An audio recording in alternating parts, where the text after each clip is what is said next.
चलिए बातचीत करेंगे आज वेलस्पन लिविंग के मैनेजमेंट से। और कंपनी ने चौथी तिमाही में बहुत अच्छे नतीजे पेश किए हैं। मुनाफा 20% और 16% तक खुशहाल 16% मुनाफे 20% रेवेन्यू में ग्रोथ देखने को मिली। एबिटा करीब 29% क्वार्टर 4 में क्लॉक किया है और एनुअलाइज बेसिस पे कंपनी अपने उस 6-7 साल के उस दौर से अब पूरी तरह से बाहर निकल आई और मैनेजमेंट काफ़ी बुलिश है और उन्होंने काफ़ी अच्छे गाइडेंस भी दिए। इन्हीं सब पे बातचीत करेंगे।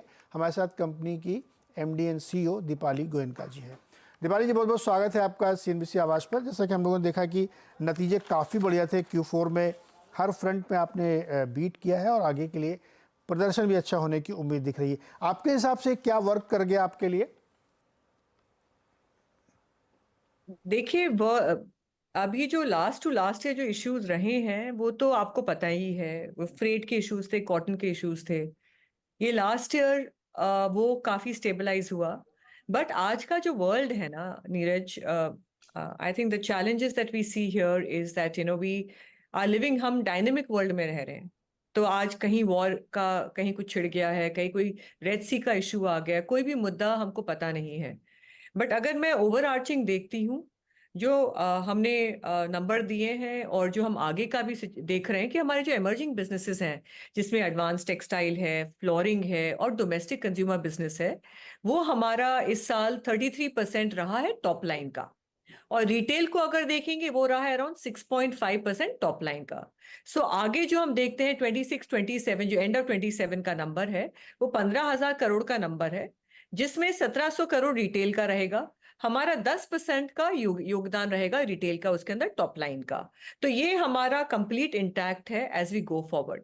अगर आप मुद्दा कमोडिटीज का लें तो कॉटन का जैसे हम प्राइस देखते हैं आज की तारीख में, वो 59 टू 61,000 पर कैंडी है जो आज की तारीख में दिख रहा है।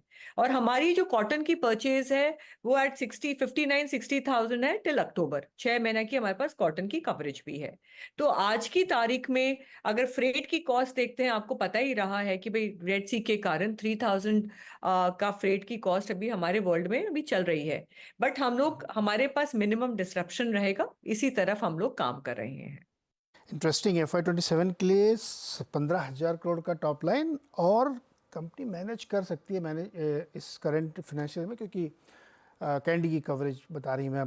अच्छा, इसमें हम लोगों ने देखा दीपाली जी कि यूएस कारोबार आपका स्टेबल होता हुआ दिख रहा है। काफ़ी बेहतर नंबर वहाँ से आए हुए हैं और रॉ मटेरियल के प्राइसेस भी आप कह रही थोड़े थोड़े स्टेबलाइज हो गए हैं। लेकिन अभी भी अगर आप ग्लोबली देखें तो कॉटन के प्राइसेस उतने ज़्यादा स्टेबल नहीं दिख रहे हैं। कई बार अचानक शार्प जंप आ जाता है। कैसे आप इसको मैनेज करेंगी? सबसे पहले जैसे आप देख रहे हैं वेल्सपन लिविंग का नंबर $1.2 बिलियन है। उसमें से 60% जो आता है, मतलब अगर मैं और जो हमारा होम टेक्सटाइल का बिजनेस का जो ग्रोथ रहा है वो 9,000 करोड़ का रहा है इस साल का। एंड अगर मैं वो नंबर को देखती हूँ तो उसमें से 60% का नंबर अभी यूएसए से आ रहा है। जो अगर उसमें भी हमारा जो शेयर ऑफ शेल्फ में आप बात करेंगे, शेयर ऑफ शेल्फ में खाली टावल और चादर हमने नहीं, we don't talk about the towel and the sheets. हमारा जो इसमें योगदान है वो बेड शीट्स में utility bedding, fashion bedding, bath rugs, area rugs सब आ जाते हैं। और शेयर ऑफ शेल्फ खाली एक ही तरह के रिटेलर में नहीं है, डिस्काउंटर्स में भी बात हो रही है, हॉस्पिटैलिटी में भी बात हो रही है। सो डेफिनेटली हम ये सब अगर देखेंगे तो यस, वो एक आपको दिखेगा। और प्लस हमारी जो पिलो फैक्ट्री भी वहां पे आ रही है आगे। अब हमने वहां पे इन्वेस्टमेंट कर रहे हैं जो कि हमारा जुलाई एंड में चालू हो जाएगा। So that actually will again kick off a lot of top line coming in from there. But having said that, मैं आपको ये भी बताना चाह रही हूँ, आज यूएसए इतना मुद्दा हमको दिख रहा है बड़ा in the terms of top line, but UK, Europe, rest of the world में भी हमारा काफी काम चल रहा है। So yes, that is also going to continue to grow.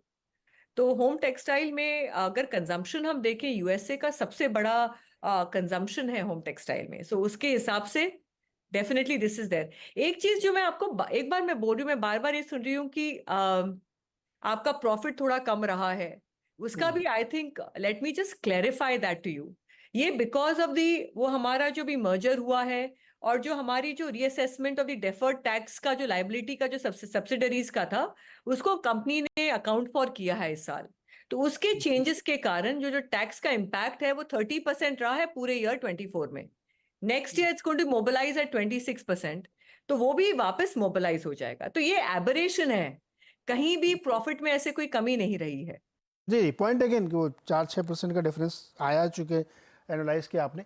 एक चीज़ लेकिन मार्जिन फ्रंट पे समझना है, हमने देखा कि इस साल आपने 9.3 से बढ़ाकर करीब 15% के आसपास मार्जिन पूरे साल में क्लॉक किया है। कंसीडरिंग प्राइसिंग और बार्गेन, क्या ये मानना ठीक होगा कि ये मार्जिन आप मेंटेन करेंगे या इससे ऊपर अभी और हेडरूम है इसमें?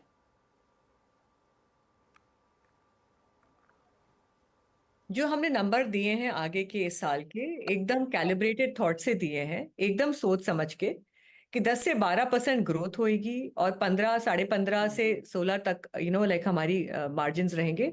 ये हमने पूरा लाइक सोच समझ के दिया है, बिकॉज इसमें हमने अपना डाउन साइड भी कंसिडर करा, बिकॉज मार्केट्स का कुछ नहीं पता है। हालांकि मुझे बोला जा रहा है कि आपने नंबर बहुत कंजर्वेटिव दिए हैं, तो मैंने कहा ठीक है, पर आप देखिए ना कि अगर हमारी जो इमर्जिंग बिजनेसेस हैं उसका 30% ग्रोथ हम लोग देख रहे हैं, और जो हमारी होम टेक्सटाइल जो कि काफी बड़ा बेस है, उसका हम लोग अपर लाइक सिंगल डिजिट का नंबर देख रहे हैं। बट ये सब आज आज आप देख रहे हैं 20% ग्रोथ हमने दी है। So definitely we are being cautiously optimistic, because जो सिनेरियो माहौल चल रहा है वो थोड़ा सा आज की तारीख में पेचीदा है। एक चीज़ और, चूंकि ज़्यादातर आपका बिजनेस यूएस से आता है और वहाँ की कहानी बड़ी इंटरेस्टिंग है। हम लोग देख रहे हैं कि डिस्क्रिशनरी स्पेंडिंग पे थोड़ा प्रेशर है वहाँ पे। बहुत सारे रिटेल सेल्स के नंबर जो फ्रिक्वेंटली आते रहते हैं उसमें भी ये इंडिकेशन मिल रहे हैं। प्राइसिंग बहुत बार्गेन हो रही है। तो यूएस मार्केट यहाँ से आगे जाते हुए डिमांड और प्राइस के टर्म्स में आपको कैसा लगता है? तो हमारा पिलो का प्रोजेक्ट आ रहा है, वो आपको पता ही है, यूनाइटेड स्टेट्स में। हमारा इंडिया में जकार्ड्स का भी प्रोजेक्ट आ रहा है, टावल्स का। और ये हमने पूरा, अगर आप देखेंगे तो 800 करोड़ का कैपेक्स है, उसके अंदर मेंटेनेंस, बाकी सारा मेंटेनेंस के लिए भी जा रहा है। बिकॉज इतने बड़े टेक्सटाइल इसमें कहीं ना कहीं मेंटेनेंस भी रहता है, डी बॉटल नेकिंग भी रहता है। तो apart from towels, apart from pillow project, this is also going to be a very important thing. So and आपको पता ही है कि हमारा ग्रीन एनर्जी में भी इन्वेस्टमेंट रहा है। सो उन सब को लेकर ये हमारा आपको इन्वेस्टमेंट दिखेगा। बट यस, एक चीज और बता देती हूँ, आप बोलेंगे आप अभी नेक्स्ट क्वेश्चन आपका होगा कि आपकी नेट डेट कितनी है और आगे कितनी रहेगी, तो मैं आपको अभी उसका भी आंसर कर ही देती हूँ। सो इस साल जो नेट डेट रही है वो 1300 करोड़ की रही है, और आगे भी हम वही रहेंगे। ये क्वेश्चन रहेगा कि आपने बोला था कि आप नेट जीरो हो जाएंगे। यस, 27 तक हम नेट जीरो होंगे। पर एक चीज और मैं बताना चाहूंगी कि हमारा जो भी हम लोग काम करें एकदम प्रूडेंस से काम कर रहे हैं। तो जो रॉसी हम लोग देख रहे हैं वो 20% पे मेंटेन करके हमने सारे प्रोजेक्ट्स पे इन्वेस्टमेंट किया है। एक चीज और ये है कि इंडिया इंडिया की जो कहानी है ना, वो बहुत स्ट्रांग है। और वो चाहे वो इंडिया की कंजम्पशन की कहानी आप बोलते हैं, आज आज थोड़ा सा माहौल थोड़ा सा नरम गरम है, पर हमको पता है ये वापस टर्न अराउंड करेगा। बट ग्लोबल जो इंडिया बहुत इंपॉर्टेंट प्लेस रखता है, इंडिया वर्ल्ड के सप्लाई चेन की स्ट्रैटेजी में, सारे रिटेलर्स के लिए ग्लोबली। सो इंडिया की जो कहानी है बहुत महत्वपूर्ण है, बिकॉज चाइना जो दिख रहा है थोड़ा कमजोर होते जा रहा है। पॉइंट आपका बिल्कुल सही है, और इंडिया की स्टोरी तो है ही है, ग्लोबल स्टोरी भी बहुत अच्छी है। लेकिन मुझे एक थोड़ी सी क्लैरिटी और चाहिए। ठीक है, कैपेक्स और न्यू लॉन्चेस बहुत इंटरेस्टिंग होते हैं। इन्फ्लेशनरी प्रेशर ग्लोबल लेवल पे बनता हुआ दिख रहा है, उसको कैसे मिटिगेट करेंगे आप? सो एक चीज मैं आपको बताना चाहती हूँ कि यूएसए का लास्ट ईयर भी यही अंदेशा था कि स्लो होगी इकोनॉमी। बट एक एक चीज है, जो उसका बेस है अमेरिका का, यूनाइटेड स्टेट्स ऑफ अमेरिका का, वो बहुत वास्ट है। और कंज्यूमरिज्म, उनका जो बेस कंज्यूमरिज्म का है, दैट कंजम्पशन बहुत बड़ा है।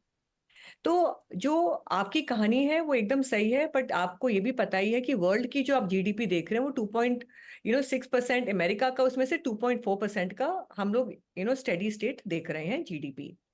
फेड रेट आपको पता है लास्ट ईयर 9% था, जो कि एक इंटरेस्ट रेट की हम बात कर रहे हैं। आज वो अराउंड 5.4% है। फेड कटेगा नहीं, पर अगर इधर भी स्टेबल रहा तो भी ठीक है, बिकॉज वो भी फिर एक इम्पैक्ट इन्फ्लेशन पे कम करेगा। इन्फ्लेशन आप देखेंगे 3.4% का नंबर था, वो अभी इस साल इस महीने में थोड़ा सा बढ़ गया है, बट यहाँ पे थोड़ा सा लाइक नरम गरम चलता रहेगा। But having said that, USA की इकोनॉमी चलती रहेगी, स्टेडी स्टेट इस नंबर पे भी चलती रहे तो ठीक है। बाकी जगह जो भी है आप देखेंगे, लाइक काफी अगर स्ट्रेस ज्यादा है, अगर आप अगर यूके यूरोप में भी देखेंगे तो वहां पर यूके में भी इन्फ्लेशनरी कट थोड़ा सा अभी कम हुआ है। बीओई बैंक ऑफ इंग्लैंड नजर रख रहा है उधर भी, तो इन्फ्लेशन थोड़ा उन्होंने कम किया है।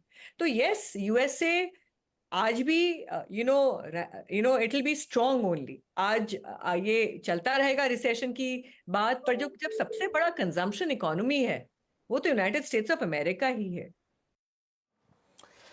बिल्कुल सही बात है, और चीज़ें धीरे धीरे स्टेबलाइज हो रही हैं। आई होप कि आपके लिए ये फाइनेंशियल ईयर काफ़ी बेहतर गुजरे और हम लोग एक बार फिर से नेक्स्ट ईयर के नतीजों पे बैठेंगे, मतलब Q1 के नतीजों के बाद। बहुत बहुत शुक्रिया हमारे साथ जुड़ने के लिए दीपाली मैम, और बहुत बहुत शुभकामनाएं आपको। तो ये था वेलस्पन लिविंग, होम टेक्सटाइल की बहुत बड़ी कंपनी, यूएस और इंडिया में बड़ा कारोबार, ग्लोबल अलग अलग पार्ट्स में है, और 50% टॉप लाइन बढ़ने की गाइडेंस है FY27 तक, तो इस पर नज़र रखी जाएगी। छोटा सा एक ब्रेक, इसके बाद मार्केट अपडेट।